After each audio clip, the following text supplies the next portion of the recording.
तो hi friends, elementary computer application software का यह वीडियो का पार्ट 3 है और हम लोगों ने 50 क्वेश्चन कर चुका है। ठीक है, तो आज हम लोग करेंगे 51 से पूरा 100 क्वेश्चन तक। थोड़ा सा टाइम ज़्यादा लगेगा और मैं टाइम निकाल के आज आप लोग को कंप्लीट कराऊंगा। ठीक है, तो 52 तक हम लोगों ने कर लिया था। आज हम लोग जितने भी हैं इसके बाद सब आज इस सेट को पूरा कंप्लीट कर लेंगे। ठीक है, तो चलिए शुरू करते हैं। यहाँ से हमारा क्वेश्चन है 53 नंबर से। ठीक है, तो क्वेश्चन क्या है कि insert page is use to insert. ठीक है, मतलब इंसर्ट पेज बोला गया है कि इंसर्ट पेज है। ठीक है, इंसर्ट मेनू में एक पेज पाया जाता है ब्रेक पेज। ठीक है, तो ब्रेक पेज का उपयोग हम लोग क्यों करते हैं? इज यूज टू और न्यू पेज। ठीक है, तो ब्रेक पेज का उपयोग हम लोग एक न्यू पेज को लेने के लिए करते हैं। ठीक है, इंसर्ट ब्रेक पेज में हम लोग जाते हैं तो एक नया पेज हमारा ओपन हो जाता है। ठीक है, नेक्स्ट है हमारा email is one of the option of. ठीक है, तो ईमेल जो ऑप्शन पाया जाता है, email is one of the option of insert मेनू। ठीक है, इंसर्ट मेल मर्ज रहता है, कंप्यूटर का बहुत सारा ऑप्शन रहता है, इसमें से इंसर्ट मेल मर्ज का एक ऑप्शन होता है, उसी में ईमेल करने का ऑप्शन पाया जाता है। ठीक है, नेक्स्ट है हमारा to move the end of the document press the key. तो आप देखिए कौन सा कीबोर्ड में हम कौन सा बटन दबाएंगे कि जैसे ये हम पेज है तो इस पेज के डायरेक्टली अगर हमको नीचे जाना है तो कंट्रोल प्लस एंड दबाएंगे तो हम डायरेक्टली आ जाएंगे नीचे में, और कंट्रोल प्लस अप दबाएंगे कीबोर्ड में तो हम डायरेक्टली ऊपर चले जाएंगे। ठीक है, तो कंट्रोल एंड होता है सबसे नीचे जाने के लिए, कंट्रोल अप यानी कि यूपी। ठीक है, कंट्रोल प्लस अप दबाएंगे तो सबसे ऊपर चले जाएंगे। ठीक है, किसी भी डॉक्यूमेंट के, इसके भी हम चले जा सकते हैं। ये जो पीडीएफ है, पीडीएफ का सबसे एंड में जाना है तो कंट्रोल और एंड दबा देंगे। ठीक है, एक साथ। नेक्स्ट है हमारा यहाँ पे 56 नंबर क्वेश्चन, 56 नंबर है sorry. The intersection of a row and column in word sheet is known as. तो देखिए MS एक्सेल जो होता है कुछ इस टाइप से होता है, वहाँ पे आपके बहुत सारे इस टाइप से रहते हैं बना हुआ कॉलम। ठीक है, और आपके रो भी रहते हैं इस टाइप से बने हुए। ठीक है, तो इस तरह से बन जाता है, पूरा मैथ का कॉपी जैसा बन जाता है। तो यहाँ पे जो घर बनता है ना, ये 4 लाइन वाला घर, इसको क्या बोलते हैं? ये जो 4 लाइन वाला घर बन जाता है इसको क्या बोलते हैं? तो इसको बोलते हैं सेल। ठीक है, क्या बोलते हैं? सेल। और उसके एड्रेस को बोलते हैं सेल एड्रेस। ये जो 4 कॉलम का बन जाता है, रो और कॉलम के बीच में ये वाला, ठीक है, इसी को बोलते हैं सेल। ये जो बीच में बनता है ना, ये बीच वाला, इसी को, ठीक है, सेल। आगे देख लेते हैं। नेक्स्ट है हमारा यहाँ पे क्वेश्चन है the open option can be seen on dash मेनू। देखिए यहाँ पे बोला गया है द ओपन ऑप्शन। ओपन का जो ऑप्शन है आपको कहाँ पे देखने को मिलेगा? तो ये आपका एडिट मेनू में होता है ओपन ऑप्शन। ठीक है, नेक्स्ट है हमारा यहाँ पे क्वेश्चन है कि what is the base value of decimal number system. तो डेसिमल नंबर सिस्टम का बेस वैल्यू होता है 10। कैसे? चलिए बताते हैं। देखिए आपका एक होता है बाइनरी नंबर। ठीक है, बाइनरी जिसको हम लोग बोलते हैं द्विधारी अंक पद्धति, जिसका बेस वैल्यू होता है 2। एक होता है ऑक्टल। ठीक है, ऑक्टल का बेस वैल्यू होगा 8। ठीक है, एक होता है आपका डेसिमल जिसका बेस वैल्यू होगा 10, और एक होता है हेक्सल। ठीक है, यानी कि हेक्सागोन टाइप से 16, उसका बेस वैल्यू होता है 16। ठीक है, अब देख लेते हैं यहाँ पे बेस वैल्यू को कैसे काउंट किया जाता है। तो अगर आपको पूछे बाइनरी, तो बाइनरी में होता है 2 गो, बेस वैल्यू कितना होता है? 2। क्यों? क्योंकि वहाँ पे केवल 0 और 1 का प्रयोग किया जाता है। ठीक है, तो यहाँ पे 2 ही संख्या हैं तो इसका बेस वैल्यू हो गया 2। हम बोले ऑक्टल, ऑक्टल में 8, कितना बेस वैल्यू है? 8। 8 में कौन कौन सी संख्या आएंगी? तो 0 से लेकर के 7 तक की संख्या को आप जोड़ दीजिए। ठीक, ये सभी देखिए टोटल 8 को संख्या हो गया, 1 2 3 4 5 6 7। 0 से 7 के बीच को संख्या को हम लोग ऑक्टल में लेते हैं। ठीक है, मतलब ऑक्टल डिजिट बनाएंगे तो केवल 0 से 7 तक की संख्या का प्रयोग करेंगे। ठीक है, तो इसका बेस वैल्यू कितना है? 8। टोटल जो नंबर होते हैं इसी को हम लोग बेस वैल्यू बोलते हैं। वहीं पर डेसिमल में अगर हम बोलेंगे तो 7 के बाद 8 9, 0 से लेकर 9 तक की संख्या को हम लोग डेसिमल बोलते हैं। और अक्सर हम लोग जो काउंटिंग पहाड़ा वगैरह जितना भी करते हैं ये डेसिमल नंबर पे करते हैं। इसका बेस वैल्यू होता है 10। जिसमें 0 से 9 तक की संख्या का प्रयोग करते हैं। वहीं पे जो 16 डिजिट का होता है आपका हेक्सल यानी कि हेक्सागोन, उसमें आपका 0 से 15 तक की संख्या का प्रयोग किया जाता है। ठीक है। क्वेश्चन है हमारा अगला, in binary number system the digit are. Binary number system के डिजिट कितने होते हैं? तो अभी मैंने बताया कि बाइनरी यानी कि द्विधारी अंक पद्धति, जिसमें आपका 2 इसका बेस वैल्यू होता है और इसमें 0 और 1 का प्रयोग किया जाता है। ठीक है। तो यहाँ पे क्या है, in binary number system the digit are 0 and 1। ठीक है। तो यहाँ पे कहीं पर भी 0 और 1 नहीं है, तो हम लोग मानेंगे नन ऑफ दीज। ठीक है, यानी कि इनमें से कोई नहीं। नेक्स्ट है हमारा यहाँ पे कन्वर्ट। देखिए ये आपको कन्वर्ट करने के लिए सीखना पड़ेगा। कन्वर्ट, ऑक्टल, बाइनरी और आपका डेसिमल। ठीक है, ये आपके मैथ के क्वेश्चन है। कंप्यूटर में भी मैथ पढ़ना है हाँ, कंप्यूटर में भी मैथ रहता है। आगे देख लेते हैं। नेक्स्ट हमारा क्वेश्चन है the most common device use in gaming. तो गेम खेलने के लिए हम लोग किस डिवाइस का प्रयोग करते हैं? देखिए माउस जैसा ही एक होता है आपका जॉय स्टिक। क्या होता है? जॉय स्टिक, जिसका प्रयोग हम लोग गेम खेलने के लिए करते हैं। ठीक है, आगे देख लेते हैं। नेक्स्ट है हमारा यहाँ पे 65 नंबर क्वेश्चन है A dash is a device that capture real time audio for आपका ट्रांसमिशन। तो देखिए ट्रांसमिशन के लिए हम लोग जिस ऑडियो का प्रयोग करते हैं उसे क्या बोलते हैं? ठीक है, मतलब देखिए मोबाइल का जो माइक्रोफोन होता है ना माइक्रोफोन, उसका प्रयोग हम लोग तुरंत दबाते हैं और बोलते हैं कि भारत का राजधानी कहाँ है, फिर बोल देता है भारत का राजधानी न्यू दिल्ली है। ठीक है, या फिर इंग्लिश में बोलता है द कैपिटल ऑफ इंडिया है। इस तरह से बोलने लगता है ना माइक्रोफोन मोबाइल वाला, तो उसको हम लोग बोलते हैं रियल टाइम ऑडियो कैप्चर करता है। ठीक है, तो ये कौन है? माइक्रोफोन। आगे देख लेते हैं। नेक्स्ट है हमारा अ स्कैनर इज एन। एक स्कैनर जो है ये क्या है? अ स्कैनर इज एन कैसा डिवाइस है? तो देखिए स्कैनर जो है एक प्रकार का इनपुट डिवाइस है। ठीक है, यार मेरा बोल्ट ना फ्यूज हो जाएगा, रुकिए थोड़ा सा। चलिए आगे देखते हैं। तो नेक्स्ट हमारा क्वेश्चन है यहाँ पे SSD are use as. SSD का प्रयोग क्यों करते हैं? तो देखिए SSD जो है मेमोरी के जगह पर प्रयोग करते हैं। ठीक है, तो ये हमारा हो जाएगा स्टोरेज डिवाइस। हालांकि अगर कहीं पे स्टोरेज डिवाइस ना देखिए मेमोरी डिवाइस भी दे तो उसको मार दीजिएगा, और अगर दोनों रहे तो आपको मारना है स्टोरेज डिवाइस। SSD क्या है? एक प्रकार का स्टोरेज डिवाइस है। ठीक है, अगर स्टोरेज ना दे तो मेमोरी। चलिए आगे देखते हैं। क्वेश्चन है हमारा 68 नंबर। इसमें पूछा गया है कि dash is use to capture image. किसका उपयोग हम लोग फोटो को कैप्चर करने के लिए करते हैं? किसमें? तो in a digitized form that a computer can use. तो देखिए हम लोग डिजिटल कैमरा का प्रयोग करते हैं, फोटो को कैप्चर करते हैं और डिजिटाइज करने के लिए। ठीक है, किसका प्रयोग? डिजिटल कैमरा का। नेक्स्ट है हमारा यहाँ पे 69 नंबर क्वेश्चन। इसमें पूछा गया है the quality and performance of a monitor depends on. देखिए कंप्यूटर का जो क्वालिटी होता है, ठीक है, क्वालिटी और परफॉर्मेंस किस पे डिपेंड करता है? तो दोस्तों ये डिपेंड करता है वीडियो कार्ड आपका है कैसा, ठीक है, आपका रिफ्रेश रेट कितना है और साइज कितना है, ये सभी आपका डिपेंड करता है परफॉर्मेंस मॉनिटर का। ठीक है, कि आपका कैसा चलेगा, 4K चलेगा या नहीं, हाई क्वालिटी का गेमिंग वगैरह चलेगा कि नहीं। नेक्स्ट है हमारा यहाँ पे 70 number question. A printer produce a hard copy output on a physical medium such as. ठीक है, यानी कि बोल रहा है कि एक जो हमारा प्रिंटर होता है हार्ड कॉपी दे देता है, हमें प्रिंट करके देता है ना, जो प्रिंट करके हमें प्रिंट आउट मिलता है वो प्रिंट आउट आपका हार्ड कॉपी कहलाता है, और कंप्यूटर के अंदर जब तक रहेगा वो आपका सॉफ्ट कॉपी कहलाता है। जैसे ये पीडीएफ को अगर हम प्रिंट कर देंगे तो ये हार्ड कॉपी हो जाएगा, और अभी जो आप लोग पढ़ रहे हैं, ठीक है, हम सब पढ़ रहे हैं, तो ये आपका सॉफ्ट कॉपी है। ठीक है, और बाहर निकलने के बाद क्या हो जाता है आपका एक हार्ड कॉपी हो जाता है। यहाँ पे हार्ड कॉपी नहीं दिया गया है, बोला गया है कि a printer produce a hard copy output on a physical medium such as. जैसे कोई पेपर होता है, ठीक है, तो वह एक पेपर के समान होता है। ऑप्शन बी इसका राइट आंसर हो जाएगा। 71 नंबर क्वेश्चन है the storage unit of CPU is called its. तो देखिए CPU का जो स्टोरेज यूनिट होता है उसको हम लोग क्या बोलते हैं?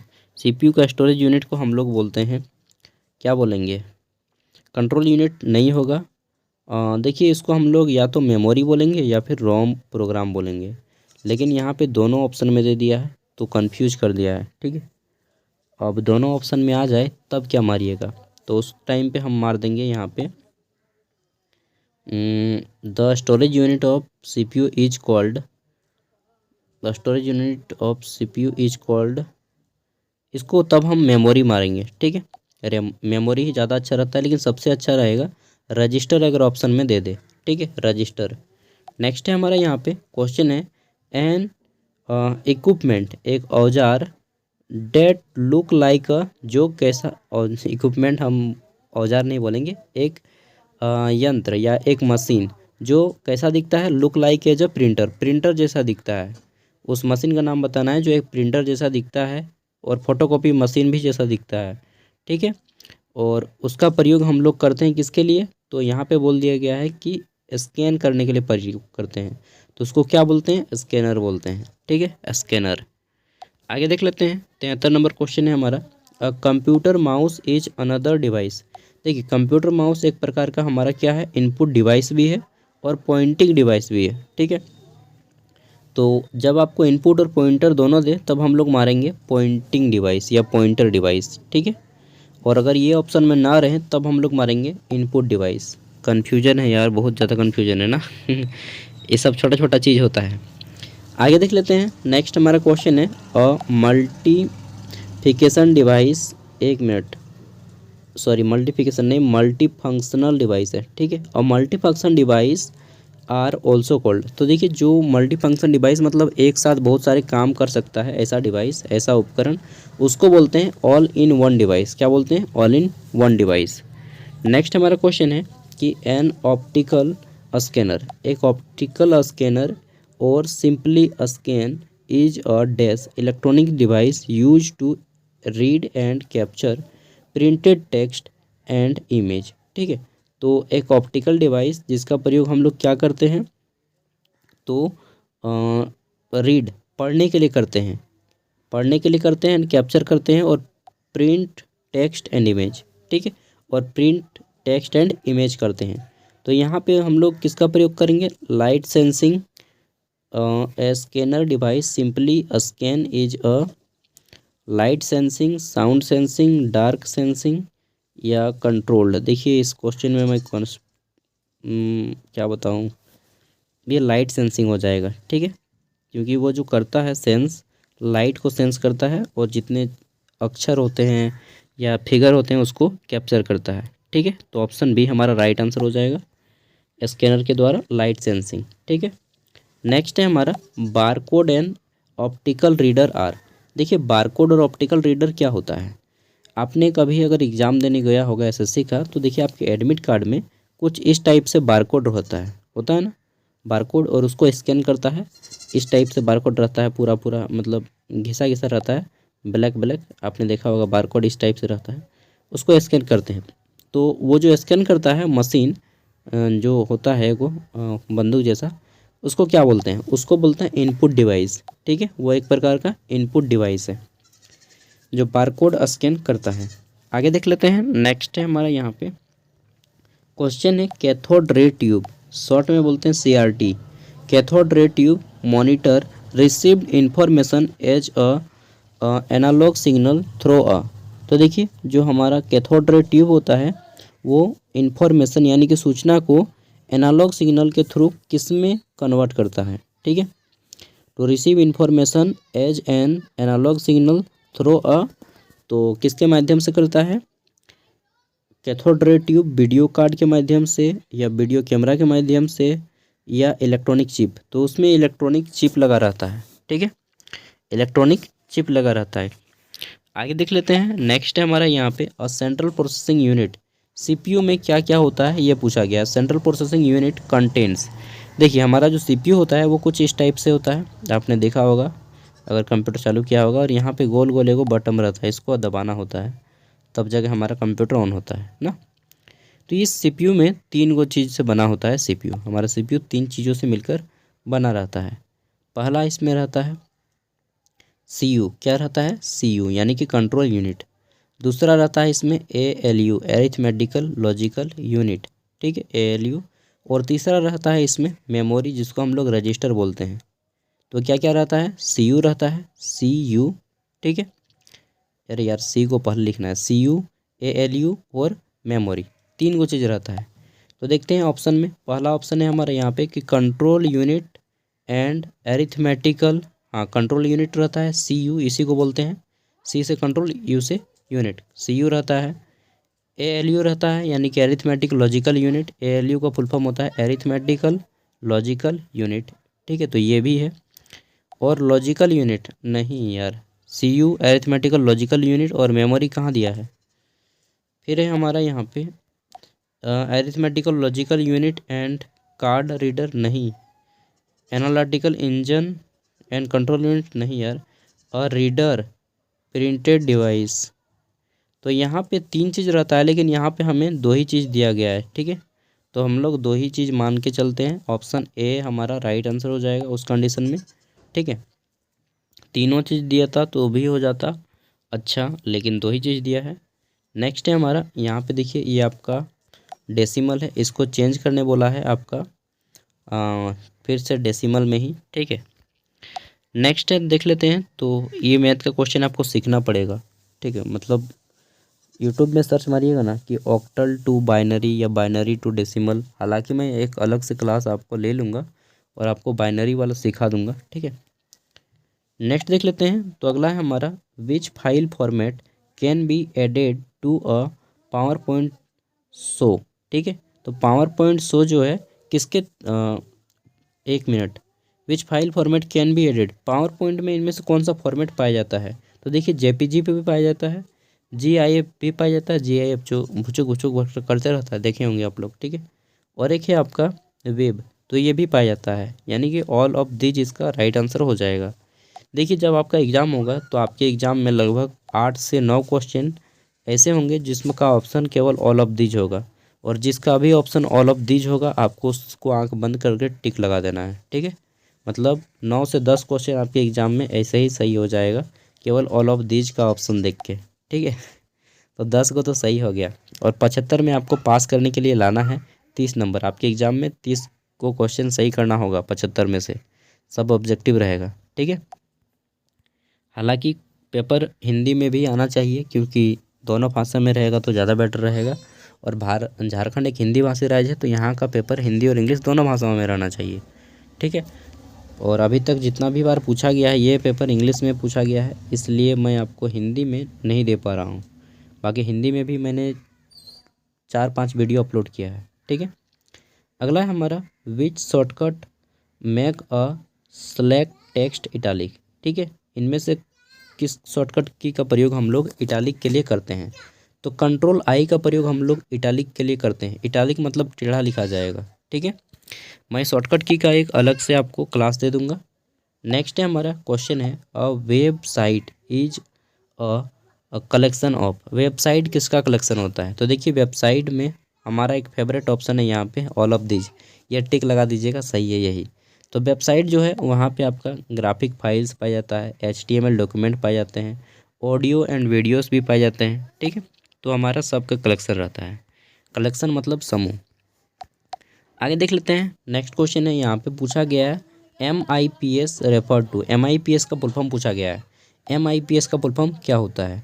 तो देखिए इसका फुल फॉर्म होता है मिलियंस ऑफ इंस्ट्रक्शंस पर सेकेंड, ठीक है। क्या होता है, मिलियंस ऑफ इंस्ट्रक्शन पर सेकेंड, MIPS का फुल फॉर्म होता है। नेक्स्ट है हमारा 84 नंबर क्वेश्चन, इसमें पूछा गया है a logic gate is an electronic circuit which, एक लॉजिक गेट जो होता है, ठीक है, electronic circuit, a logic gate is electronic circuit which, एक लॉजिक गेट में इलेक्ट्रॉनिक सर्किट कैसा होता है आपको बताना है। Which make a logic decision allow to electronic flow, देखिए यहाँ पे जो हो जाएगा ये हमारा है allow electron flow only in one direction, ठीक है, ये इसका सही होगा। आगे देख लेते हैं, तो देखिए ये लॉजिक गेट वाला क्वेश्चन यहाँ से बहुत ज़्यादा आता है यार। नेक्स्ट देख लेते हैं, तो 85 नंबर क्वेश्चन है कि विच of the following memory can not be directly accessed, इनमें से कौन सा मेमोरी डायरेक्टली एक्सेस नहीं किया जा सकता है। ठीक है, तो ऑप्शन ए है हमारा प्राइमरी मेमोरी, ऑप्शन बी है सेकेंडरी मेमोरी, ऑप्शन डी है रैम, ऑप्शन 4 है डी रैम। मैं कुछ दूसरा सोचने लगा यार। क्वेश्चन है which of the following memory can not be directly access, तो इनमें से किस मेमोरी को हम लोग डायरेक्टली एक्सेस नहीं कर सकते हैं, तो ये हो जाएगा हमारा प्राइमरी मेमोरी। ठीक है, और 15 क्वेश्चन है। मैं चाहूँ 1 मिनट यार, थोड़ा सा रेस्ट कर लेता हूँ 1 मिनट। चलिए, तो हमारा क्वेश्चन है यहाँ पे कि विच of the following is one, which of the following is the product of data processing, इनमें से कौन सा एक डेटा प्रोसेसिंग है। ठीक है, तो data processing, which of the following is the product of data processing, जब डेटा प्रोसेसिंग होता है तो हमें उसके थ्रू इंफॉर्मेशन मिलता है, यानी कि सूचना मिलता है। ठीक है, नेक्स्ट है हमारा which file are content read, एक मिनट, बहुत गंदा इसका मतलब क्या बताएं, फ़ोटो खींचे ना तो भेजता है ना व्हाट्सएप पे कोई फ़ोटो खींच के तो बहुत गंदा हो जाता है ना, अगर उसको मतलब उनको जो है PDF बनाना नहीं आता है। Which file are contain readymade style that can be use for a warm document. ठीक है, तो देखिए इसका राइट आंसर हो जाएगा टेम्पलेट। यार आप लोग कर लीजिएगा, आज थोड़ा सा मुझे काम आ गया है। ठीक है, बाकी 100 का क्वेश्चन है, मैं सबका PDF दे देता हूँ, और शॉर्टकट की वगैरह यहाँ पे याद कर लीजिएगा। देखिए इटालिक का शॉर्टकट की 2 बार पूछ लिया गया, कंट्रोल I वाला। ठीक है, और इसमें है कि what is the term use when a clip art image change the direction of faces, तो इसका हो जाएगा रोटेट। ठीक है, रोटेट करते हैं ना डायरेक्शन हम लोग ऊपर डाउन नीचे। और जब भी हम लोग एक्सेल में कोई काम शुरू करते हैं, MS Word, Excel, PowerPoint, याद आया, तो एक्सेल में इज इक्वल टू यानी कि बराबर का साइन दे के करते हैं। बाकी पढ़ लीजिएगा, 100 क्वेश्चन का PDF है, मैं दे रहा हूँ। ठीक है, जो लोग इससे पहले नहीं देखें तो मैं इसका एक अलग से प्लेलिस्ट भी बना दिया हूँ, वीडियो के एंड स्क्रीन में भी दे दूँगा, सब देख लीजिएगा। इस साल का भी क्वेश्चन जो पूछा गया है। ठीक है, बाय।